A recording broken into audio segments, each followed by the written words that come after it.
Good morning. This is Sober Readings for Sunday, November 30th. From Daily Reflections, Protection for All. At the personal level, anonymity provides protection for all members from identification as alcoholics, a safeguard often of special importance to newcomers. At the level of press, radio, TV, and films, anonymity stresses the equality in the fellowship of all members by putting the brake on those who might otherwise exploit their AA affiliation to achieve recognition, power, or personal gain.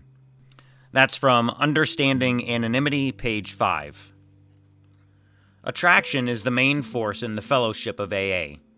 The miracle of continuous sobriety of alcoholics within AA confirms this fact every day. It would be harmful if the fellowship promoted itself by publicizing, through the media of radio and TV, the sobriety of well-known public personalities who became members of AA. If these personalities happen to have slips, outsiders would think our movement is not strong, and they might question the veracity of the miracle of the century. Alcoholics Anonymous is not anonymous, but its members should be. Today's reading from 24 Hours. The AA Thought for the Day. We have slips in AA. It has been said these are not slips but premeditated drunks, because we have to think about taking a drink before we actually take one. The thought always comes before the act. It has been suggested that a man should always get in touch with an AA before taking that first drink.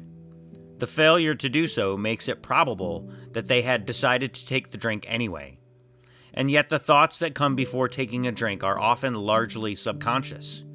The man usually doesn't know consciously what made him do it. Therefore, the common practice is to call these things slips.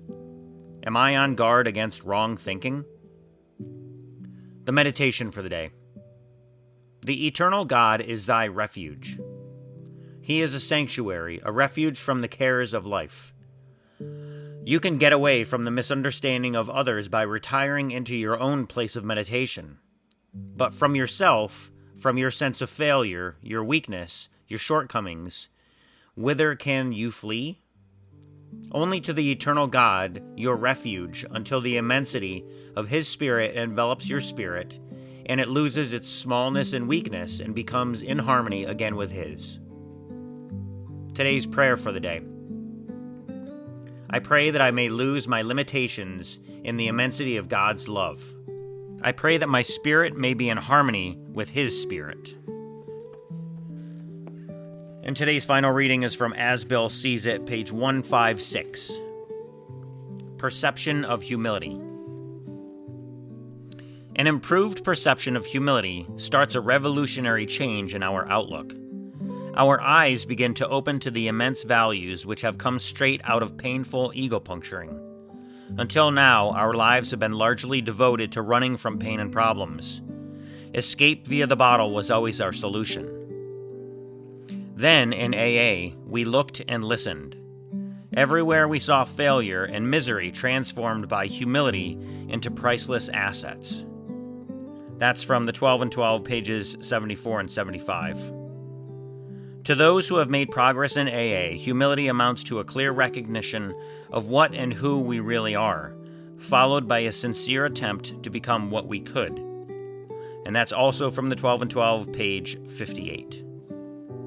And that's it for today. Thanks for listening. What are your thoughts on today's readings? Send me an email with your comments at soberreadingswithscott@gmail.com, or simply go to soberreadings.com and fill out the form. Also, while you're there, click the link to follow the show, and click another link to drop $1 in the donation basket. Thanks again for listening. Take care of yourselves and each other, and remember, just for today, don't drink, go to a meeting, and keep coming back. Have a great day, and as my friend Larry says, best day ever.